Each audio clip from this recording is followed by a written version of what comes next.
अस्सलामुअलैकुम। जगादो में आपको खुशामदीद कहता हूँ। वज़ीर आज़म शहबाज शरीफ की 37 रुकनी वफाकी काबीना ने अपने ओहदे का हल्फ उठा लिया है। वफाकी काबीना के हल्फ उठाने के बाद ही इत्तेहादी हांडी में सियासी इख्तलाफ का उबाल उठना शुरू हो गया। इसी उबाल की बुनियाद पर सियासी पंडितों का ये तज्जिया है कि जनरल बाजवा की ये नई कंपनी भी नहीं चलेगी। इस नई कंपनी के चलने की बुनियादी वजह एक गैर फितरी इत्तेहाद है, एक ऐसी हुकूमत, एक ऐसा अलाइंस है जिसमें हर सियासी जमात वजारत उज़्मा की उम्मीदवार है। यानी एक ऐसा इत्तेहाद जिसमें पीपल्स पार्टी भी वजारत उज़्मा की ख्वाहिश रखती है, फजलुर रहमान साहब भी, और मुस्लिम लीग नून भी। यानी कि तीनों की अपनी अपनी पॉलिटिक्स है, तीनों वजारत उज़्मा को टारगेट कर रहे हैं मुस्तकबिल के हवाले से। एक ऐसा गैर फितरी इत्तेहाद है जिसमें कोई भी सियासी जमात किसी दूसरी सियासी जमात के साथ मुखलिस नहीं है। पीपल्स पार्टी की कामयाबी का दारोमदार इस बात के ऊपर है कि शहबाज शरीफ साहब नाकाम हो, और फजलुर रहमान साहब उनको दोनों ही सूट नहीं करते। वो ये चाहते हैं कि किसी तरीके से इक्तदार की अगली हुमा उनके सर पर सज जाए। तो ये एक दूसरे के साथ एक लॉयल्टी डिसलॉयल्टी का एक एलिमेंट इन सियासी जमातों के अंदर मौजूद है। मगर इससे भी बढ़कर आम बात यह है कि अभी वो कहते हैं कि पिंड वसिया नहीं और उचक्के पहले ही आ जाते हैं, तो वो सूरत हाल यहाँ पे डेवलप हो गई है। वजारतों के ऊपर झगड़े, बिलावल भुट्टो उन्होंने हल्फ नहीं उठाया, मुस्तफ़ा नवाज खोखर को वजारत पसंद नहीं आई। मरीम नवाज का जो ग्रुप है उसमें से सिर्फ मियां जावेद लतीफ़ को काबीना में शामिल किया गया, और मरीम नवाज के ग्रुप में अंकल परवेज़ रशीद को नहीं शामिल किया गया, अंकल इरफान सदीकी को शामिल नहीं किया गया, अंकल तारिक फातमी को शामिल नहीं किया गया। तो उनके जो खासो खास थे, मुसद्दिक मलिक, दानियाल अजीज, तलाल चौधरी, ये सारे के सारे एलिमिनेट हो गए, इनको भी शामिल नहीं किया गया। अब बिलावल साहब नवाज शरीफ साहब से मुलाकात कर रहे हैं। इस मुलाकात का मकसद क्या है? मकसद ये है जनाब कि वो ये क्लेम कर रहे हैं कि मोहसिन दावड़ को शामिल किया जाए, BNP मैंगल को, ANP को वजारतें दी जाएं। लेकिन मौलाना फजलुर रहमान साहब वो शख्सियत हैं जिन्होंने PDM से मोहसिन दावड़ साहब को निकाला, जिन्हें ये लगता है कि खैबर पख्तूनख्वा और बलूचिस्तान के अंदर ANP और PTM और मोहसिन दावड़ का जो ग्रुप है ये उनके लिए एक सियासी थ्रेट है, और इस थ्रेट की वजह से वो इनको न PDM में पसंद करते हैं और न हुकूमत में शामिल करने के लिए तैयार हैं। तो अब मियां नवाज शरीफ साहब इस बात का फैसला करेंगे कि किसको शामिल करना है और किसको नहीं करना। लेकिन इसके साथ साथ बिलावल साहब का एक और एजेंडा है। एजेंडा ये है कि सदर पाकिस्तान आसिफ अली जरदारी हों, चेयरमैन सेनेट यूसुफ रजा गिलानी हों, गवर्नर पंजाब पीपल्स पार्टी का हो, और कभी इम्कान है कि मखदूम अहमद महमूद जो कि एक धीमे मिजाज के, एक अच्छी शोहरत के हामिल शख्सियत हैं, उनको गवर्नर पंजाब लगा दिया जाए। यानी कि ये 3 बड़े आइनी ओहदे ये बुनियादी तौर पे पीपल्स पार्टी अपने पास रखना चाहती है, मगर PMLN ये देने के लिए तैयार नहीं। क्यों? क्योंकि सदारत एक है, उम्मीदवार 2 हैं। फजलुर रहमान साहब भी सदर बनना चाहते हैं, जरदारी साहब भी सदारत के उम्मीदवार हैं। तो ये तो है ओहदों की लड़ाई। बाकी जिन लोगों को जो जो वजारतें मिली हैं उस पर भी लोग बहुत नाखुश हैं। अब ये वजारतें डिलीवर करेंगी या नहीं करेंगी ये तो एक अलहदा बात है, लेकिन इम्पॉर्टेंट बात यह है कि क्या जो कैप्टन है इस 37 रुकनी काबीना का वो इस काबिल है, उसका इतना टेम्परामेंट है कि वो इस इत्तेहादी हुकूमत को साथ लेकर चल सके।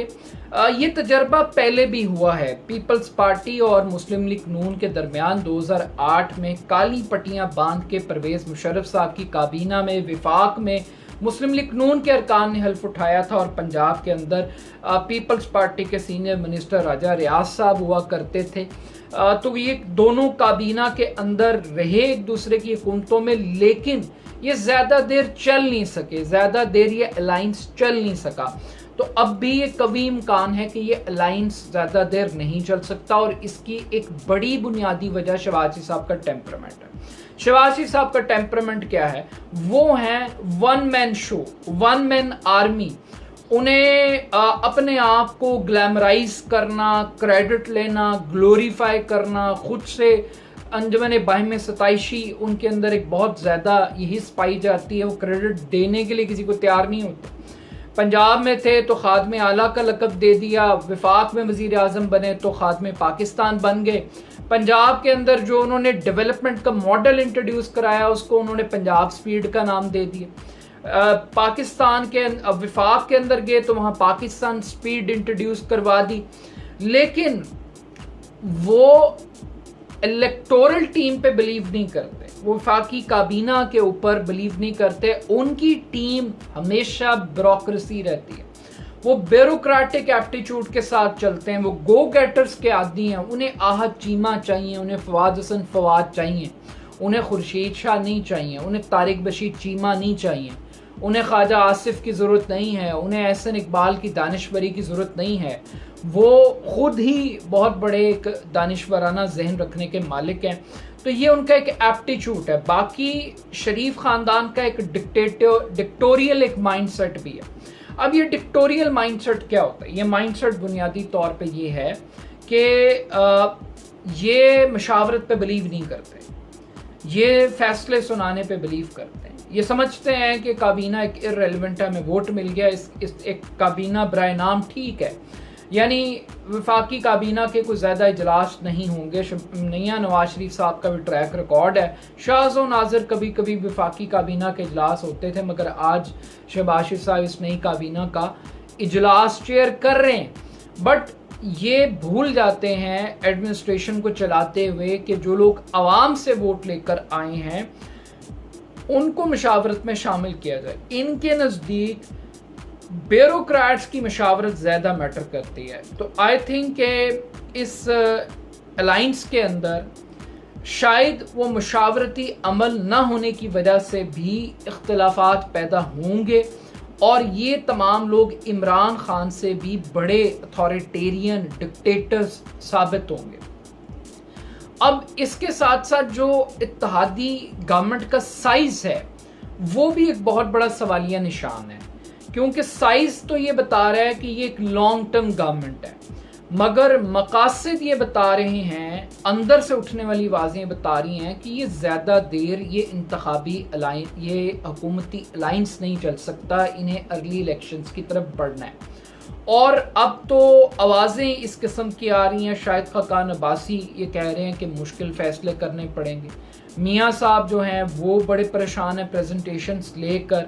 वो समझ रहे थे कि वो आएंगे और चुटकियों के अंदर मईशत खड़ी हो जाएगी। जिस दिन शहबाज शरीफ साहब ने हल्फ उठाया उस दिन डॉलर नीचे आ गया, स्टॉक मार्केट ऊपर चली गई। आज जब काबीना ने हल्फ उठाया है और चेहरे सामने आए हैं तो डॉलर जो है वो आहिस्ता आहिस्ता ऊपर जाना शुरू हो गया है, विच मीन्स कि वो जो पॉलिटिकल स्टेबिलिटी के दावे किए जा रहे थे वो दावे धरे के धरे रह गए, और लोगों को इतनी बड़ी साइज की काबीना से कोई ख़ास तवक्को नहीं है कि ये डिलीवर कर सकेंगे। लेकिन PMLN के अंदर एक फार्मूला बहुत कामयाब है, वो है development, visible development project short term. यानी कि अगर उनको 6 महीने मिले हैं तो 6 महीने में भी उन्होंने इस किस्म के ड्रामे आपको करके दिखाएंगे जिससे वो ये प्रूफ करें कि पंजाब के अंदर जैसे तरक्की का पहिया चलाया इसी तरह विफाक के अंदर भी चला देंगे। बट आई थिंक कि एक सूबे को चलाना और पूरे मुल्क को चलाना दो मुख्तलिफ बातें हैं। चूँकि ये इत्तेहाद गैर फितरी भी है, गैर सियासी भी है, इसके नज़रियात आपस में मैच नहीं करते, अहदाफ मैच नहीं करते। चूँकि ये इलेक्टोरल अलाइंस नहीं है, हर पार्टी ने अपना इलेक्शन खुद से कंटेस्ट करना है, तो इस बुनियाद पर इस हुकूमत का नाकाम होना इस हुकूमत के इत्तेहादियों के लिए ज़्यादा अहमियत रखता है एज़ कम्पेयर्ड कि इस इत्तेहाद को कामयाब बनाया जाए। बाकी अखलाकी तौर पर इस काबीना की हैसियत क्या है, सब नायब ज़दगान मुख्तलिफ मुकदमात में मतलूब इस काबीना का हिस्सा हैं। अब ये देखते हैं कि इमरान खान की कंपनी तो 3.5 साल से ज़ायद का अरसा निकाल गई थी। अब जनरल बाजवा की नई कंपनी कितना अरसा निकालती है? अपना फीडबैक मुझे ज़रूर दीजिएगा। बहुत शुक्रिया। अल्लाह हाफ़िज़।